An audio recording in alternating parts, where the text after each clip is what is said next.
Good afternoon, everybody, and welcome to today's FileMaker webinar. My name's Mike Crook. I'm the Demand Generation Manager here for FileMaker in the UK. I have with me Kieran Saunders, our FileMaker Product Specialist. Hello, everyone. So today's webinar is all about understanding relationships, a hot topic for most FileMaker developers. Before Kieran gets started with that in just a few moments, I'd just like to say if you have any questions during the course of the session, feel free to ask them using the questions panel that you'll find on the right-hand side of your screen. And we'll do our very best to address as many of those as we can towards the end. That is all you'll hear from me until that section at the end. So without any further ado, I'm going to hand over to Kieran to get started. Kieran. Thanks, Mike, and hello again, everyone. Welcome. Thank you very much for joining us. So let's have a look at the agenda. So I'm going to start off by sort of showing you what relationships can do. It's a bit hard to understand relationships if you get into the nitty-gritty right from the start. So we'll be going and having a look at one of our starter solutions, one of our templates called the Invoice starter solution. It'll be pre-populated data, and we can have a look at what a relationship gives you and dive into a few of the mechanics there. Then I'll be coming back to a presentation and explaining what we mean by fields, creating them, looking at different sort of layout field control types, having a look at how you build up primary keys, which we'll be going into what a primary key is, and then understanding and creating relationships, and I'll do a few demos to sort of give you a flavor. Okay, so let's start off and have a look at the Invoice starter solution. So here it is. So this is a starter solution is within product. This one particularly is and I'll show you how you could get there later on. But it's within product, so you can get it. It's already installed. So when you open it up, it will be blank. There won't be any information in here. But it is completely open for you to modify. So you can go into layout mode and change anything you want, make it your own solution. The reason I like the Invoice Starter solution is that it's reasonably comprehensive without being overly complicated. So just to give you an idea, I'm going to go up to File Manage Database and have a look at what it contains. So it does contain a fair few tables. So these are objects that we're interested in recording information about. So in this instance, obviously, it's the invoices, the customers, the products, and the orders. Each one of those tables contains different fields, so to contain that data. And then the relationship graph, it's how these things relate to each other. So this one may look a little bit complicated, but I just wanted to point it out to you that as you begin this journey of learning about relationships, you can start off on easier files. For instance, there's lots of the starter solutions only contain one table, so there is no relationships, but then you can get into a few that just have maybe notes as a relationship. So a customer will have many notes, a very easy one to start getting going with. And then once you get up and you get more comfortable, you can come to this one to learn more how it's all built together, or one example. So let's come away from there let's just go and have a look quickly into the table and the field. So those are the relationships, but we can see if we let's go into customers, we can see that there's different ID fields within each of these tables. And in this case here, you can see in the comments of the fields that it's an auto-enter serial. So that will make sense later on as we go on why we want to basically in this instance probably add one to the number from the previous customer. So every time we add a customer, the invoice ID, the customer ID goes up by 1. So we have a unique number or an ID against a customer, and that's similar for every table. So let's have a look at what relationships can do for us. Well, obviously they can show related data. So if we go into customers, for instance, and go into one of the customers, we can see related data. So a customer has invoices. In this instance, we're using two portals. I'm just going to layout mode. You can see that they're sort of a box here that you can get from the tool panel up the top here of the portal tool. Within the portal is individual fields that you're displaying, and they're all in the first row of this portal tool because they repeat with different data for every record that relates back to that customer. In this case, there's several invoices that are unpaid. In this case, this is the unpaid area, and here is the paid one. So we're doing some calculations, we're doing some filtering based upon a certain category, which is very, very useful, very common, but extremely useful to see those, to see that being done. So another example of that is within the dashboard here. Again, we can see all these invoices under a slightly different component where we're hiding them, not showing all of them. We're just going to the ones that we're interested in. The other ways that, of course, relationships are useful is in charting. You can see in here that we can have a nice bit of business intelligence to see how many invoices or the value of invoices over the months that went on. So hopefully that gives you a little idea. And if I just go back to the relationships just to finish off on there, you can see that if I click into the box here, and I'll be showing you much more detail of how you collect these, but you can see that we're linking up the IDs to the IDs. So that's the mechanics of it. That's the basic mechanics. Okay, so let's have a look at, first off, you need to understand fields in a bit of detail before you can get into relationships. So let's just go through the different field types that we have in FileMaker. So each field has to be a particular type. So this just allows FileMaker Pro to be much more intelligent on how to store it, retrieve it, search upon it. And you can see there that I've brought up a little screenshot of all the different types that you can have. So you could, obviously, the sorting of data will change depending if it's a text or a number or a date. So let's dive into text. So any data could be stored as text. So it really is the default. If you're really not sure, then I'd recommend using text. Even when it comes to a good example is a telephone number. A telephone number people ultimately would think was numbers, but of course there's brackets in there. Sometimes you've got a plus. So it's generally more acceptable to store that, or only possible to store that as a textual value. Numbers, pretty easy really, but if it's a number, if you want to do some mathematical calculation upon a field, then obviously numbers is the way you should be going. Dates, of course, very important. Lots of different usage. You can format it in any way you want when you're then displaying it back to the user, either in a long format or a short. And the way we're calculating it in FileMaker is that we calculate the number of days elapsed from the first of the first year. So containers are unique to FileMaker. They store any type of information, or at least, sorry, the name container is unique. And they're a field type that contains any binary data that isn't textual sort of based. So it's images, pictures, signatures, PDFs, videos, a picture of a barcode picture, anything like that. And each container within the database can store 4 GB of data.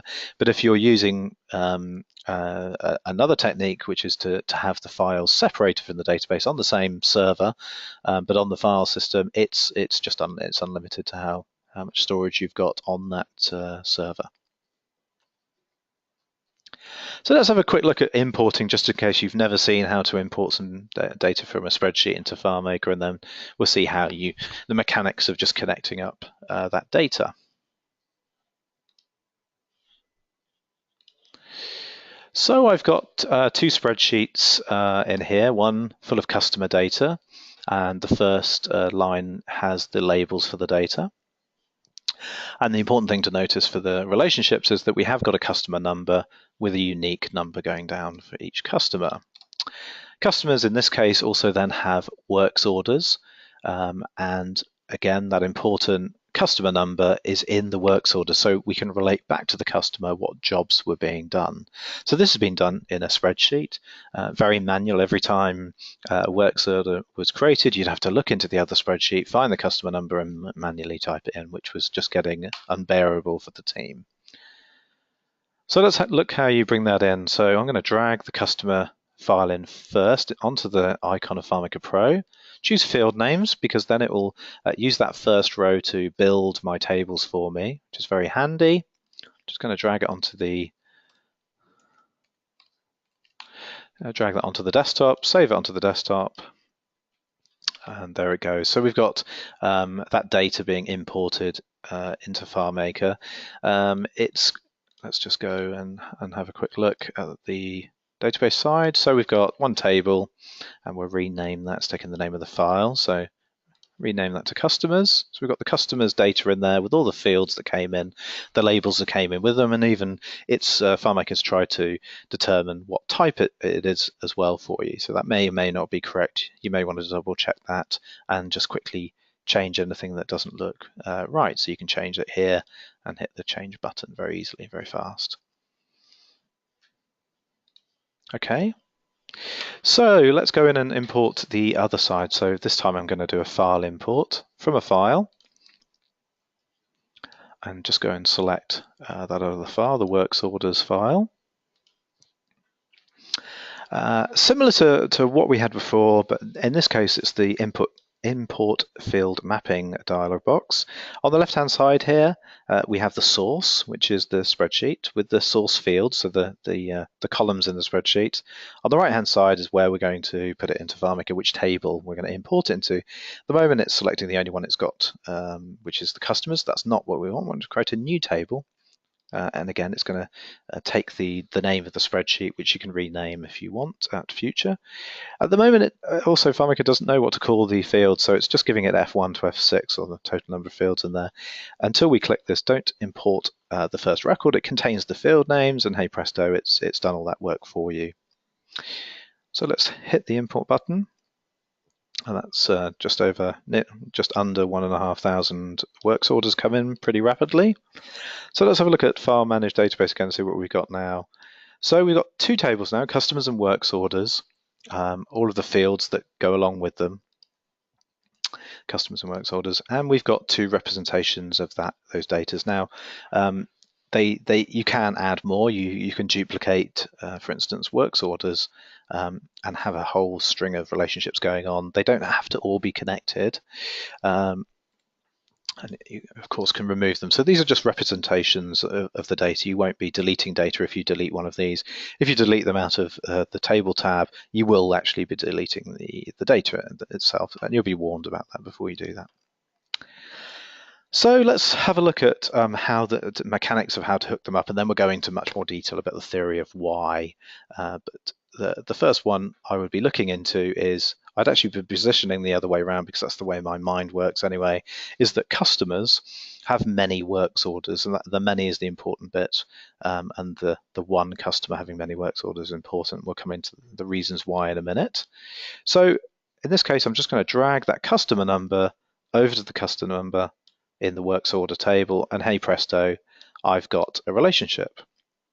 Now FileMaker can look based on the customers, look through into the works orders and see where the customer number equals the customer number. And this, I'll just do that again. Double clicking on the box in the middle there allows you to fine tune this relationship. So most of the relationships are pretty simple. They're where it matches. You're just filtering. But you can get into lots of different relationships where it doesn't filter, where you want it to match every single one, which is quite common to use when you want a picking list. So you want all the products, for example, where it's greater or less than, where you're doing some kind of filtering within a range, whether that be date or numeric. So lots of different ways of doing that, and you can have multiple relationships going on. Customers equals the customers, where a date equals this range. So you can have quite complex relationships going on, but we're not going to get into those on this webinar. We're just going to be doing the simple stuff. Okay, so that works absolutely fine for me. Let's just quickly show you from layout 1. So in this layout, I'll just change the layout name just so it makes sense to you. So this would be customers. This is the form name. So it's the customers table. And when we go into the layout, you can see you get a hint here, the table, and what table we're based on, because it's very important. It's called context, where you are when you're doing something in FileMaker. So in this case, we're on the customer record or on one of the customer records. So the portal is the way that we can see related records. So I could just single click on the tool and then drawing a box, letting it go, and then show related records from, in this case, works orders is the only one we had. If you get all blank there, you know you've done something wrong. You can go over into Manage Database from here directly in to fix that issue. And lots of different options here. Sorting the portals is quite handy. Of course, sorting by a particular field. Filtering, it allows you through a calculation to filter the amount of data that you're viewing. Vertical scrolling is quite nice. If you've got lots of records, then you can get a little scroll bar on the top, just some formatting really of how it looks, and how many rows of data you want to show. So okay, that. The second dialog box is what you want to display. There's limited space here, so normally you can't show all of the fields within here. You just have to choose a few. So let's just choose some relevant ones, and let's see how that looks. Okay, so there you can see the scrolling is pretty important here, and you can see as I go through these different customers, you can see that they have different numbers of jobs against them. Okay, so let's quickly go over what we did there. We imported 2 bits of spreadsheet data into FileMaker. We then just did some relatively simple clearing up. And then we linked the 2 bits of data that were related to each other, the customer number to the customer number that was already in the spreadsheet. We could go over a bit more and actually start looking at creating the primary keys. Let me just quickly show you that, and then in the presentation I'll explain a bit more what the primary keys are. Basically, FileMaker generating these unique numbers. So it's within this option button here, clicking on the field that you want. Customer number is the one I'm interested in, into the options. Lots of auto-enter options here, the things that get created like a data time or account name. You can create, automatically put data into a field on creation or modification. The one that I'm interested in here is serial number. So here we can probably we're looking at going to, I can't remember how many were in there, something like 50. So the next one, potentially we could start at 100 and increment by 1, and then we know that we're getting a unique number every time that we create a new customer in the system.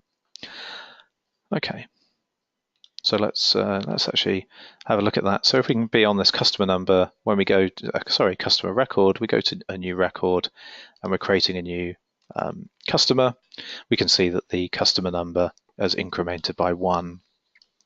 In this case, the customer number is on the form and you can edit it. So I could change that to 101, for example. That's really not a good idea, as we're using these IDs to control the system and filter the data. Best practice is never to show these on the forms. They're just system data. If you want to see some kind of customer number within the system, create another one. Call this customer ID, have customer number just as a regular field, but don't use it within the relationships. Another way of just safeguarding some of that is another option. Another option here is just to click this prohibit modification of value. So basically that will protect the field. And if I go back in and try to change this field, I'll now get an error. So I can't change it. But best practice is not even to show it on the form at all. Okay.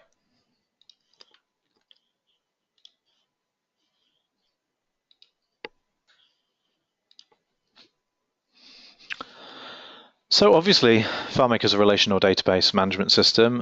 It's the best way to create a custom app, and it provides ways to relate 2 or more sets of data in order to reduce double entry. So double entry being exactly the issue I was saying right at the beginning with the spreadsheets, is having to go into one system or file, copy some kind of data and go into another system and retype it in. Getting rid of that kind of error-prone manual process is really key to a lot of things that we try and provide to our customers. So doing all that, of course, improves the consistency of your data, and that's all key to an efficient company. So let's look at how or why we were doing what we were just doing, why we were linking up. So there's 2 major types of relationships. The one-to-many is by far the most common one and the one you'll be using a lot. And it's pretty easy to understand. You have, in this example, one farm may have many cows, but many cows belong only in one farm. In this case, of course, reality is a lot more complex than that, and that's where the skills and knowledge come in, is recognizing what relationship is which. So in our case that we were just looking at, one customer has many works orders or jobs, and those jobs or works orders are related to one customer. Now, in reality, of course, there's much more complex relationships. So one actor may act over time in many movies, of course, and one movie generally has a lot of roles for many actors. So you could say that that's a many-to-many relationship. And I don't know if I pointed out on the other slide. Let me bring in that slide. Also within FileMaker, as sort of notated here, if you can see, we call it the crow's foot that's coming off the side of the cow. That's notating the many, and just the line going into the object, into the table, is the one. So you can see here on a many-to-many relationship, we've got 2 crow's feet. So that's just notating a many-to-many relationship. And that also, like I say, is displayed in the FileMaker relationships chart. So there's lots of rules and laws around relationships, but the first one you need to understand is what's called the primary key, which relates to a field. And it's recommended that you create a primary key in every table to keep a unique identifier number or characters for any record. And there's some rules that go along with the primary key. So the first one is it has to be unique. Well, that's pretty obvious, right? You know, if you had 2 different customers with the same ID, it's nonsense for that primary key. So it has to be unique across the system, and obviously it's best practice to not allow that to happen by chance. You enforce that through the system so that always happens. You're guaranteed that will happen. So the other rule is that it never changes. Again, pretty obvious. It's you know, if you have changing IDs throughout the year, you're going to get the system and yourself are going to be in the right model. And it shouldn't be empty. You know, if you've created a new customer, that ID should be the first thing the system does, is to create that ID for it, or a stock, or whatever it may be. Okay, so that's primary key. So every single table should have some kind of ID field that makes that record unique. So on the other side, the other linking side is called the foreign key. So in our example, it's customers to jobs. In this example, it's assigning a customer to an asset. You would bring the primary key from the customer record into the asset record, providing a link between the 2 keys. So customer ID 10 relates to asset 2020. And you can see it both ways, exactly as we were doing it with that bit of spreadsheet data. So the name is called a foreign key. And when you're thinking about one-to-many relationships, the many side will always be on the foreign key side, will always be, in this case, the asset. The one-to-many, the many side will have the foreign key. I'll go back to the other example in a minute just to give you a visual on that. But the other thing that I would advise is that the foreign key is always just a textual or a number field. There's nothing in the system that's special about it. The system will put the key into the foreign field for you, but you don't actually have to do anything yourself as a developer, really, from setup point of view in the database side. That's just the primary key. So I'm just going to go back to the one-to-many screen just to show that to you. So in this case, the farm would have the farm primary ID, and within the cow table, you would have the farm ID as a foreign key, where you would put the unique farm ID in there to relate it back. So every cow that was brought on or born would have the farm ID put into its record, so you'd know where it belongs. Okay. So we've been talking about primary keys and foreign keys, and we've been talking about how a primary key needs to have a unique identifier. And when you're in an office and everyone's connected through to the FileMaker server and everyone's connected live, every time someone creates a new record, FileMaker server can allocate the new number, and everyone's happy. And even if they do it milliseconds apart, they'll be unique numbers, because they'll as served, they'll be generating a unique key. The issues in today's world is that, of course, we have mobile workers, and those mobile workers sometimes are not connected to the network. They're not live onto the system. So how can we make sure that the primary keys that we're generating are unique? Well, we've got over this issue by giving you a calculation that you can place as an auto-enter, same as we're auto-entering one plus whatever the last number was that I showed you. We're using the UUID calculation to generate a very, very large number, a 16-byte alphanumeric string. And it's so large that it's very, very, very, very extremely unlikely to be duplicated by the people going out on the road, especially in the sort of customer base we're talking about. Maybe you have 50 service engineers creating records out on the road. The numbers that they're creating records, it's just very, very unlikely that they're going to get a duplicate. So that's the way we've got over the mobile world. So let's have a look at another example, just to give you, another example of it working as it was.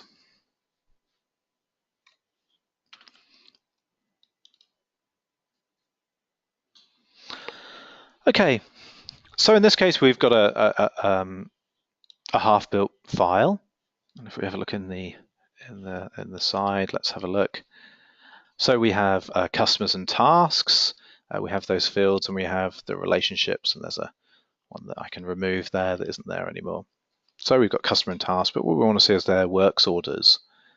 So let's go and import that works order file again, same as I did before. Bring that in. Great.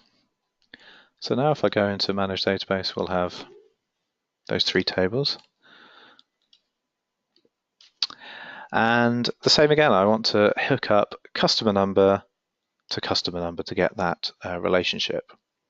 Now you can see I'm getting a many-to-many relationship here, and that is because if I go into tables and into customers, let's go and change that option again.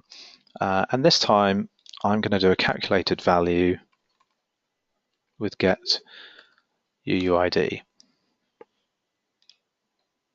There you go. Okay, so that's an auto-enter number. So let's go and test that out. And just before I go, let me just show you the other way, just in case you've forgotten.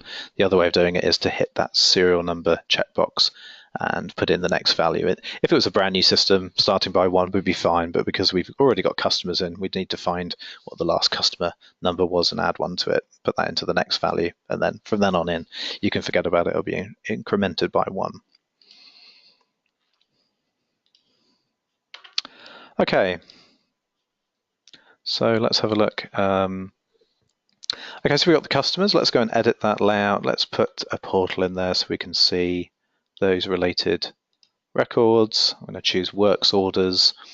I'm going to allow scrolling, and let's put in the relevant fields, and let's see how that looks. Okay, so that seems to be working great. We've got our relationship. What would be great is to see how many hours each customer has had in its lifetime. In this case, we're not filtering in any way, but how do we do that? So let's have a look.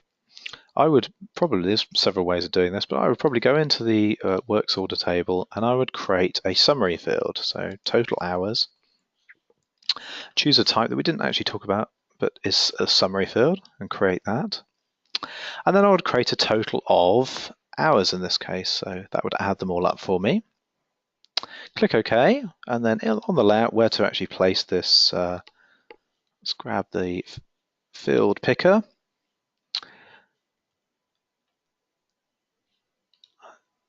Through into works orders, and I would grab that field. Great. So now I've got a field down the bottom there that is calculating up all of these different hours and giving me a nice bit of business intelligence down the bottom. So that's just, obviously one little bit of the advantages of using this relationships and using related data.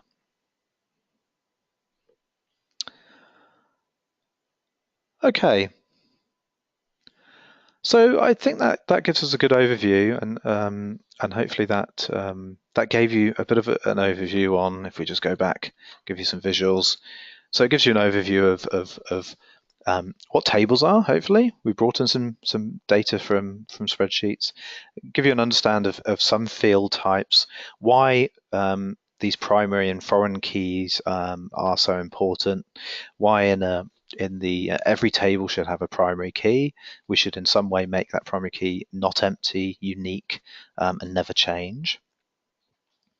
On the other side, the foreign key, so this is the foreign key here, is not being auto-entered. There's nothing going in there, but the system would be, through either scripting or different methods, would add that number in.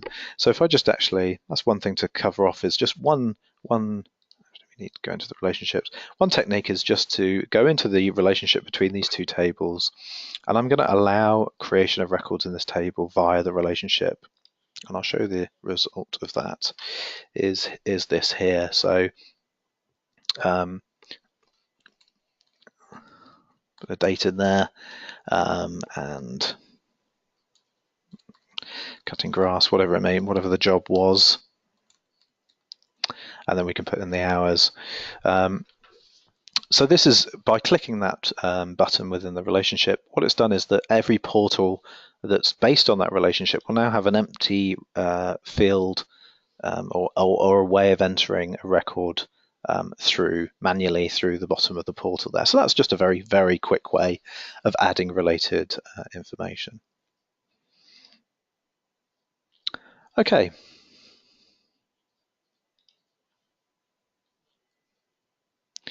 So I hope that helps. If you want to learn a lot more, and this is a reasonably advanced technical brief, but it really does give you a lot of ideas about different ways of doing data modeling and within the relationship graph.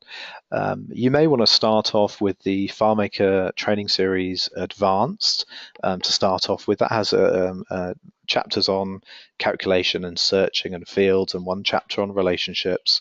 It comes as a PDF, but it has files in there. There's two solutions, one based on a nursery and one based on meetings, and it will show a video of the developer doing something in relationships. I think you're adding a portal and doing some kind of calculation on that portal, and then you get to do it yourself. So you get the files that they've done the video on, and you're reading it. So it's a great resource, the FileMaker Training Advanced.